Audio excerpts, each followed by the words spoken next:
It's just about time to get this computer powered up. And to do that, I've got my water cooling supplies here with all the fittings, tubing, coolant, and other supplies I need. So let's get to it. Now, I have done some water cooling before using all-in-one and flexible systems, but I've never used Hardline before. So this is going to be a new experience for me. And after reading online for recommendations, I went with acrylic tubing. Just from what I've seen, it's supposed to be harder, longer lasting, and better at maintaining its clarity.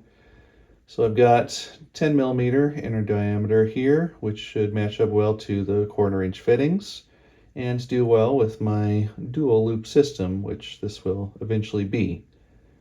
For this video though, I'm only going to do a single loop going for the CPU, and then I'll worry about the other loop later once I have an actual graphics card to put in here. Okay, so I've made my first bend here, which I'm glad to say came out really well. When I was first looking into this whole hardline tubing, I was just going to do a whole bunch of angled fittings like this because I figured it would make it simpler, but then after looking at the cost, that was going to be really expensive to do a lot of those elbows, so I got the bending supplies instead. So I'm just marking where I need the tool to go with a Sharpie. That can be very easily cleaned off later with some alcohol. And of course, those of you who have done any hardline bending before would know all about this stuff. But there's a silicone rod, which keeps the tube from collapsing when you heat it up. So I've got the bending tool right here. So I'll just hold this in place while I use a little heat gun to get the acrylic hot. This will just take a couple minutes of warming up. We're almost there. Okay, there's the bend. That took just about 5 minutes total. So I'll hold that in place until the angle is set, which should only take less than a minute. And it feels like it's starting to solidify. Don't want to remove this prematurely though. It's still kind of hot in there, it could start to warp. Okay, let's see how that turned out. There's the bend. It's nice and clean. Pull out the silicone rod.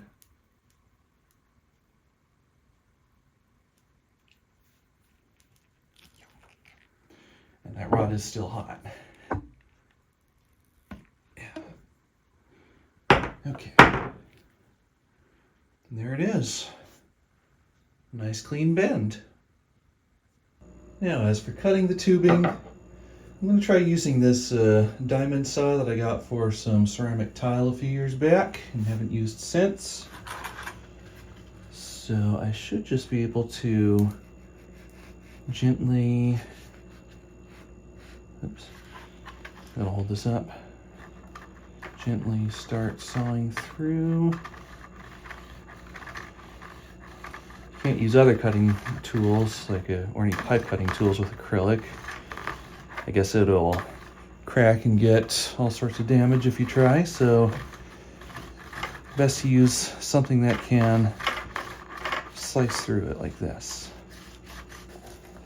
Let's see if this helps to hold it up.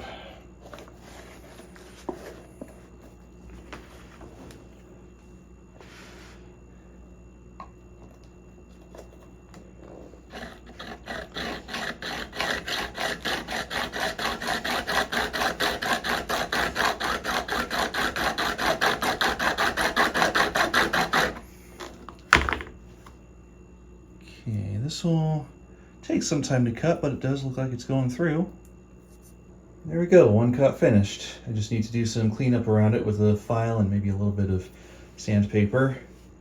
They make tools specifically for cleaning up cuts like this, but since I'm not going to be doing this for a living, I decided to get as few extra tools as possible and just use what I have on hand. So clean this up and see how it looks. Well, it may not be a perfect professional job, but I think that turned out pretty good. Just a little filing and then sanding to smooth it out and bevel the edges slightly. And I did that little bit of cleanup with alcohol too, so the tube is nice and clean and free of marks. So this one should be ready to put in. And there's the first line installed.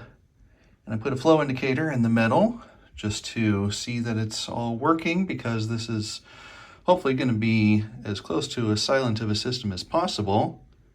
And I think this is turning out really good. This is my first, like I said before, this is my first time doing a hardline tubing system, and one reason I never really wanted to do it before was because I thought it would be just really hard, but actually it's not that bad as long as you take your time with it. And now skipping ahead, because it's just more of the same cutting, bending, and all that, I've got the first loop finished and all hooked up to the CPU block. So now I just need to give this a good flush with distilled water, and then I can finally fill it and test the computer out.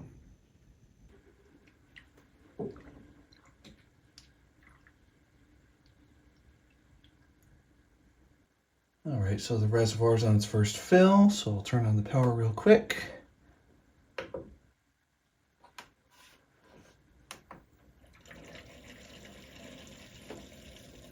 See how that goes through.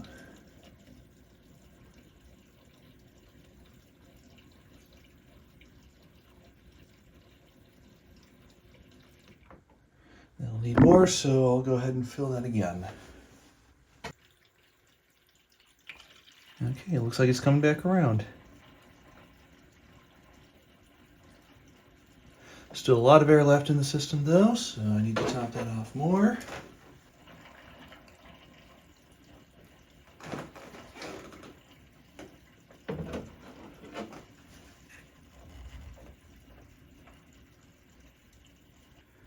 Might have overfilled it slightly, but we'll see if more air clears out and evens that out. Yeah, clearing out that air, got the rest of the water in there. So I'll keep letting that run through so the system is totally flushed. We'll see how that does. So far I'm seeing no leaks, which is a very good sign. So pretty much all the air is evacuated into the reservoir at this point. And the little propeller in back is working just fine too, which is kind of cool. And the power usage of the pump is only 1/4 amp. And it is so quiet that even when my fridge isn't running, I can't hear it at all. Or at least I just about can't hear it, so this is going to be a really, really quiet system when it's all done. Well, I've had that distilled water running through there for hours now just to make sure everything is good.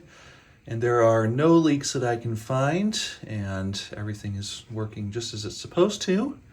So I think now I can shut that off and drain that out. Now, since I don't plan on having to drain this often, I just came up with a very simple system here, so I should be able to unscrew this cap without any water leaking out.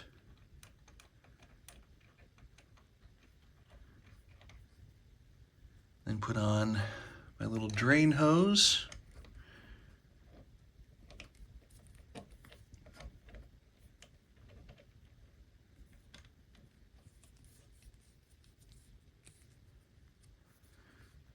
There. Now when I tip this onto its side over a container, the water should be able to go down through this hose, and then I'll be able to fill it with the proper coolant. So far this is turning out to be a cleaner process than I expected, since this is pretty much a sealed system. So once I unscrew this cap on the reservoir to let some air in, yeah, now we're starting to see it drain out.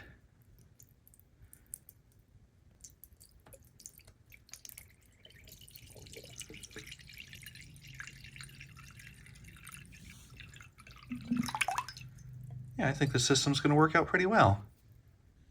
Well, after about 10 minutes of work, I've got this loop fully drained.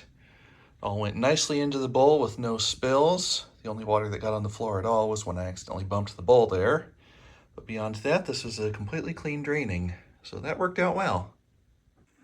Now, as for the coolant, I wanted something that was going to last as long as possible. So I've used dyed coolant before in another build, and it worked really well. It was a Thermaltake neon green. Still looks good to this day. But I want this to be as low of a maintenance system as possible, and since this computer's going to be used a lot more than that other one, which I basically just put together as an experiment, after reading a lot of reviews and comments, I decided to go with DP Ultra here. So just a basic clear coolant, but it's made to be long-lasting, and from what I've seen, some people have been able to get many years of good service out of it, which is exactly what I'd like. The less I have to change it out, the better. So just slowly pour that in, same way as I did for the distilled water. I have most of the air purged out of the system. There's just a little bit left, which I've got in the reservoir now after tipping this back and forth a number of times. So take care of that. Just got one of these eyedropper things.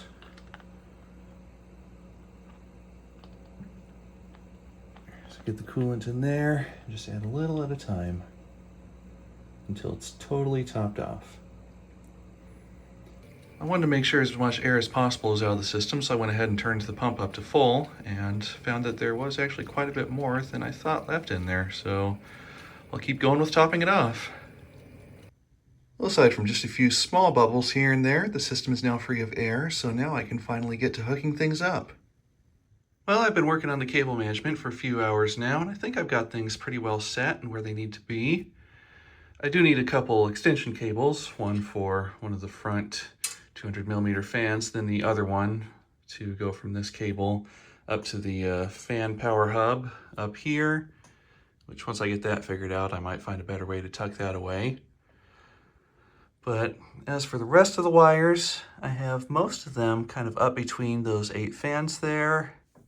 And then for a lot of the front panel and other wires, I have them running along these kind of in there right now. So these are acting as cable channels and help to keep that a lot cleaner. There are 2 temperature sensors that came with the motherboard. I'll figure out where I want to run those later. And then of course the second pump, that one is just going to have its cable unhooked for now.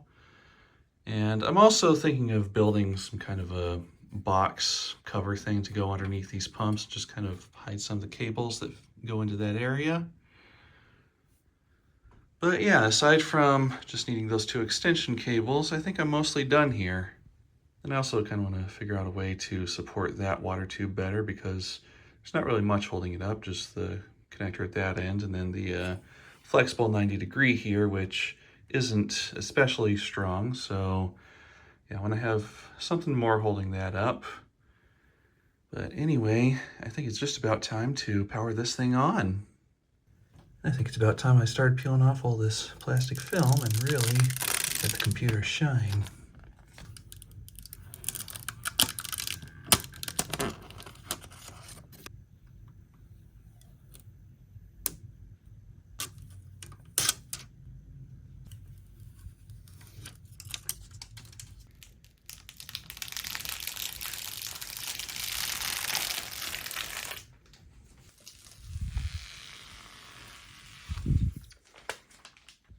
Monitor, keyboard, and mouse are hooked up. Power's plugged in and switched on. See if it works.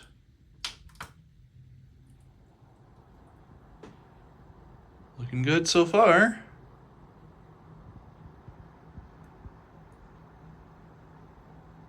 Well, the pump's working and all the fans and lights are working. Of course, except for the one fan that I haven't been able to plug in yet. I'm not getting any video on the monitor. So here's my problem. I didn't realize that the mini DP Thunderbolt ports on the back were only for inputs of some sort and are not actual video outputs. The only video output on this board is the USB-C, so seeing as how I don't have one of those cables at the moment, I'll have to pick one up and see if that works. Well, I got the new cable and I finally have video, so now I can finally move on with installing Windows. I made a few little tweaks in the motherboard settings to get the memory up to its 6000 megahertz speed. and setting the CPU power limits to where they should be. So now I'm installing Windows, and this is so far going really quickly, so it's all looking really promising so far.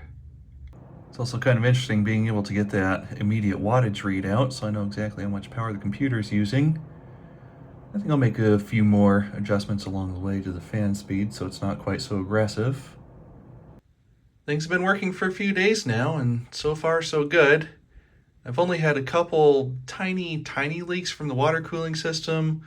One happened up there, so I just tightened that connector down a little more, and that should take care of it, I think.